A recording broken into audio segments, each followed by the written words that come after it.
আসসালামু আলাইকুম। প্রিয় দর্শক, আপনাদের সকলকে আমন্ত্রণ জানাচ্ছি অন্য মঞ্চের আলাপচারিতায়। বাংলাদেশের সর্বশেষ পরিস্থিতি আপনাদেরকে অবহিত করার জন্য এখন আমার এই ভিডিও কন্টেন্টস।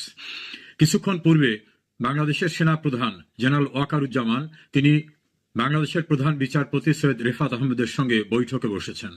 অন্যদিকে সেনাবাহিনীর আরেক গুরুত্বপূর্ণ কর্মকর্তা যিনি আর্মড ফোর্সের 3টি বাহিনীর সঙ্গে সমন্বয় করে থাকেন, তিনি প্রধান উপদেষ্টার সঙ্গে বৈঠকে গেছেন। দুই সেনা কর্মকর্তা রাষ্ট্রের দুই গুরুত্বপূর্ণ উইংয়ের প্রধানের সঙ্গে এখন বৈঠকরত অবস্থায়। অন্যদিকে চট্টগ্রাম বিশ্ববিদ্যালয়ের প্রো ভিসির একটি ভিডিও আমরা সামাজিক যোগাযোগ মাধ্যমে দেখলাম। তিনি সেখানে কান্না করে বলতেছেন যে হেলমেট বাহিনী এসে আমাদের মারধর করছে, আমাদের ঠেকাতে কেউ আসে না। জাতীয় পার্টির একজন গুরুত্বপূর্ণ নেতা বললেন, পুলিশের সামনে আমাদের অফিস গুড়িয়ে দেওয়া হচ্ছে, আগুন লাগিয়ে দেওয়া হচ্ছে, কেউ আমাদের ঠেকাতে আসছে না। গণ অধিকার পরিষদের গুরুত্বপূর্ণ আরেক নেতা বললেন যে আমাদেরকে শুধুমাত্র জাতীয় পার্টি নয়, সেনাবাহিনী, পুলিশ আমাদেরকে নির্দয়ভাবে মেরেছে। এবং সাবেক ডাকসু ভিপি গণপরিষদের সভাপতি নুরুল হক নুরুর স্ত্রী বললেন, শেখ হাসিনা আমলেও কখনো এমন নির্যাতনের শিকার তিনি হননি। সরকারের আইন উপদেষ্টা আসিফ নজরুল তিনি একটা অনুষ্ঠানে গিয়ে বলছেন, শেখ হাসিনা আমলেও এত জটিল পরিস্থিতি তিনি কখনো উপলব্ধি করেন নাই, এমন কঠিন পরিস্থিতির মোকাবেলা তিনি করেছেন।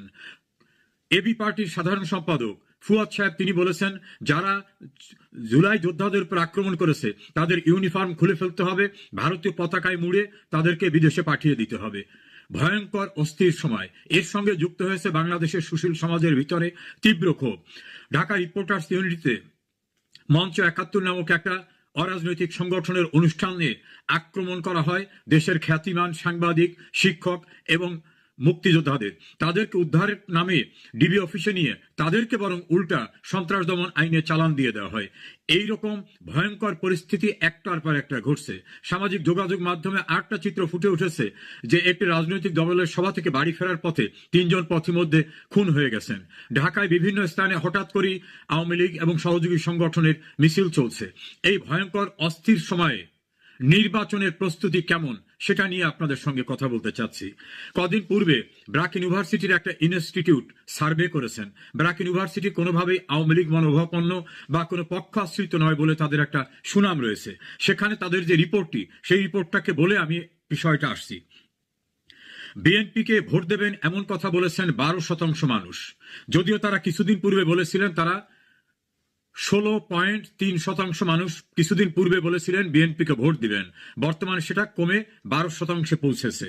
জামাত ইসলামীকে ভোট দেবেন এমন কথা বলেছিলেন 11.3% মানুষ, বর্তমানে সেটা কমে 10% পৌঁছেছে। এনসিপিকে ভোট দেবার কথা বলেছিলেন 2%, সেটা বেড়ে 2.3% এসেছে। আওয়ামী লীগকে ভোট দেবেন এভাবে প্রকাশ্যে মুখ খুলেছেন 7.03% মানুষ। আর কাকে ভোট দেবেন এটা পরিষ্কার করে বলেননি 14% মানুষ।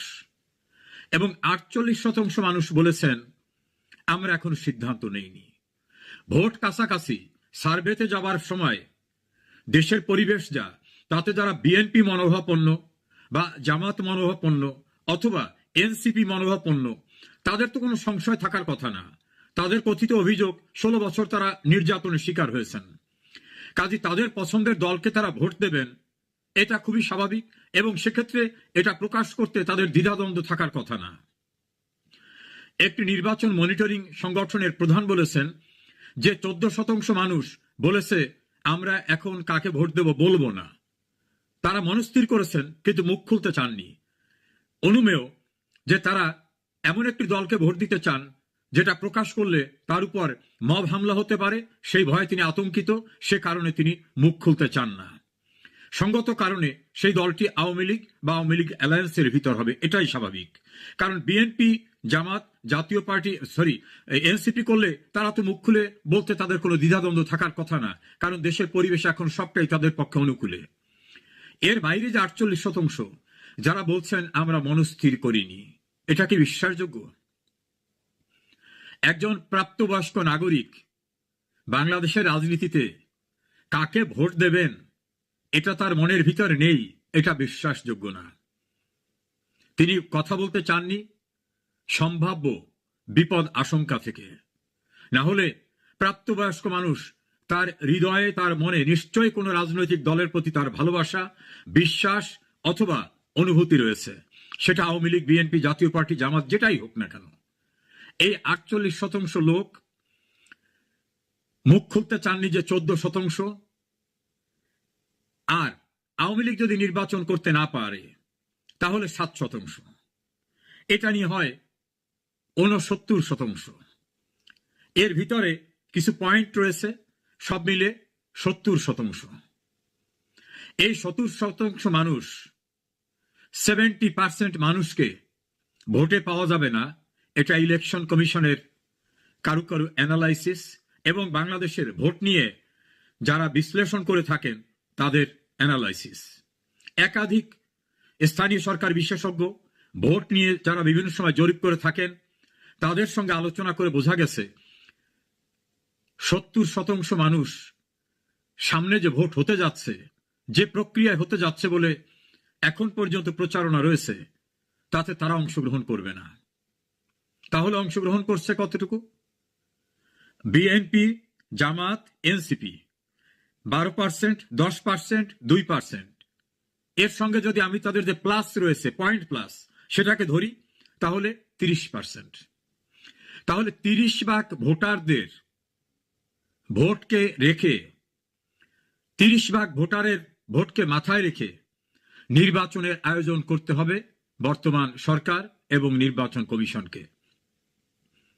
70% ভোটারকে বাদ দিয়ে 30% ভোটারদের নিয়ে নির্বাচনের প্রস্তুতি নিতে হচ্ছে তাদের। নির্বাচন কমিশনের একজন দায়িত্বশীল কর্মকর্তা, তিনি কমিশনার নন কিন্তু দীর্ঘদিনের অভিজ্ঞ, তিনি বলছেন এই 30%ও সকলেই যে ভোট দিতে আসবে এর তো নিশ্চয়তা নেই। তাহলে সেখান থেকেও ভোটের পরিমাণ কমতে পারে। যদি নির্বিঘ্নে সবাই ভোট দিতে আসে সেক্ষেত্রেও ধরে নিতে হবে 30% থেকে কমে অন্তত 22 বা 21% ভোটাররা ভোট দিতে আসতে পারে। তাহলে এই 22, 23, 24, 25 বা সর্বোচ্চ 30% ভোটারদের ভোটের মধ্য থেকে জনপ্রতিনিধি নির্বাচিত হবে। তাহলে তারা কি জনপ্রতিনিধি হবে যারা 70% ভোটারদের ভোট পাবেন না বা তাদের মতামতের ভিত্তিতে নির্বাচিত হবেন না? সে নির্বাচন কেমন হতে পারে?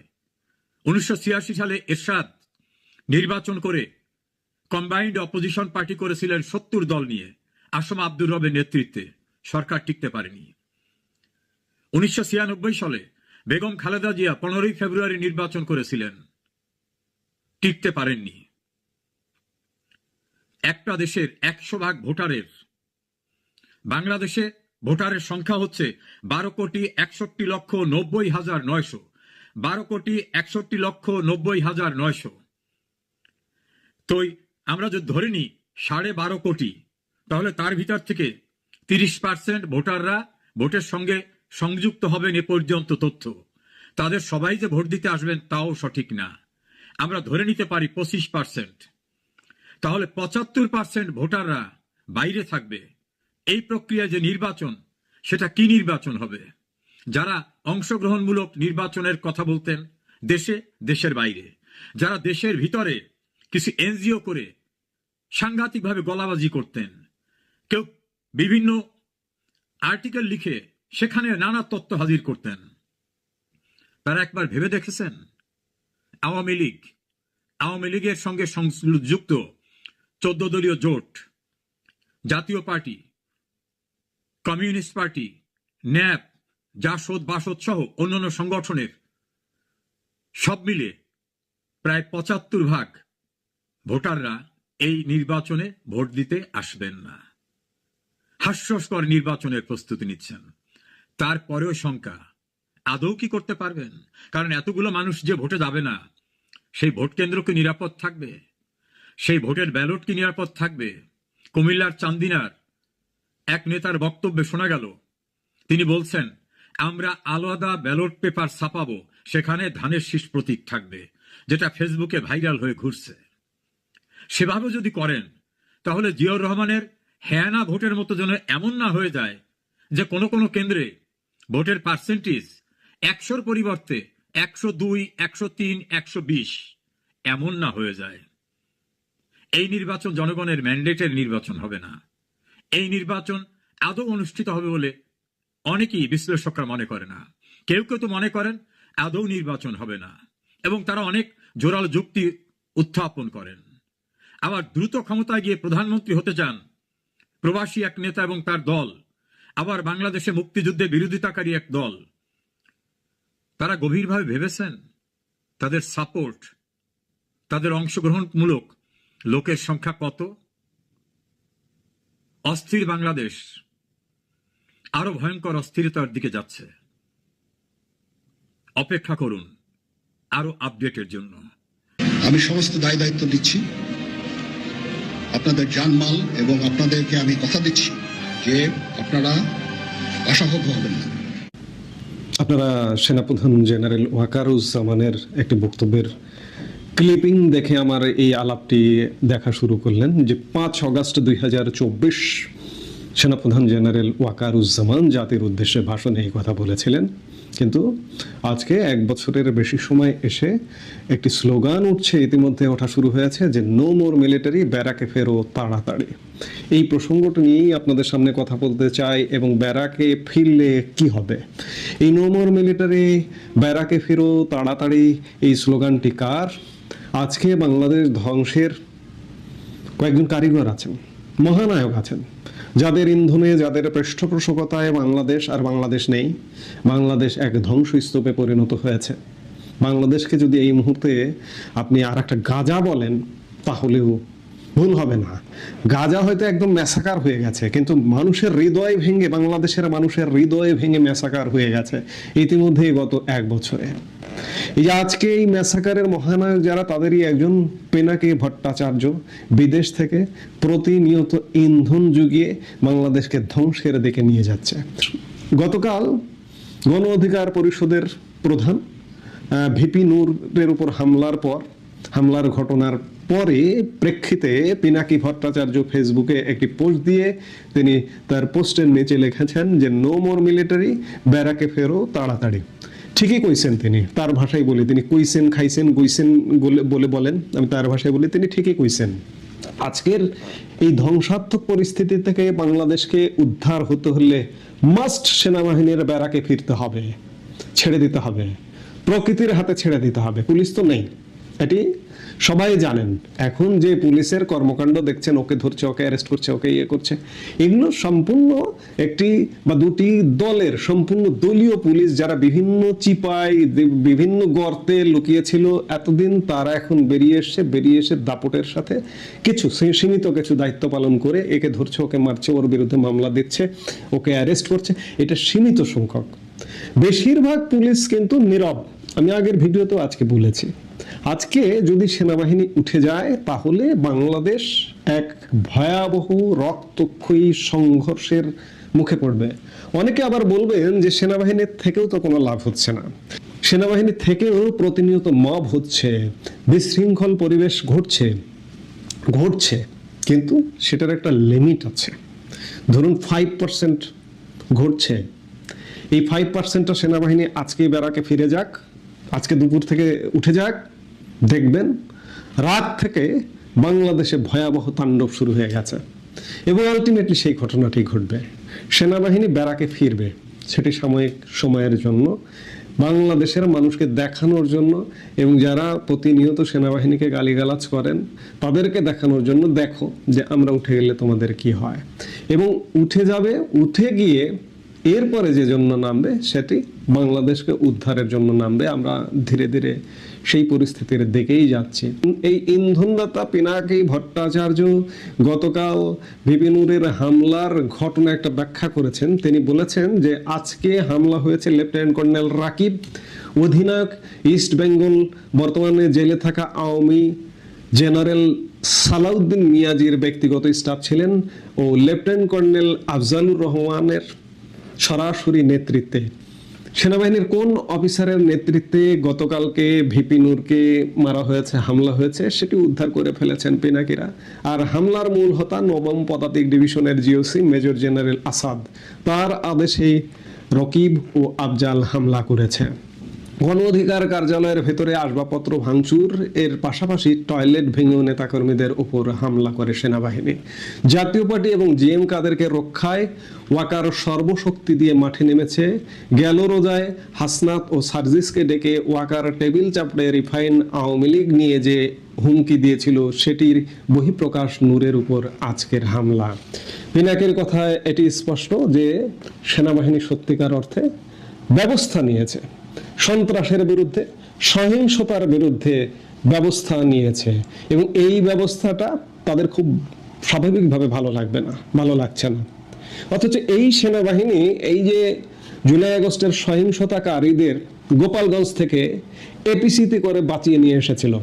আমি বরাবর বলি, আমি সব সময় বলি যে সেনাবাহিনী কিন্তু যে কোনো সময় ঘুরে দাঁড়াতে পারে।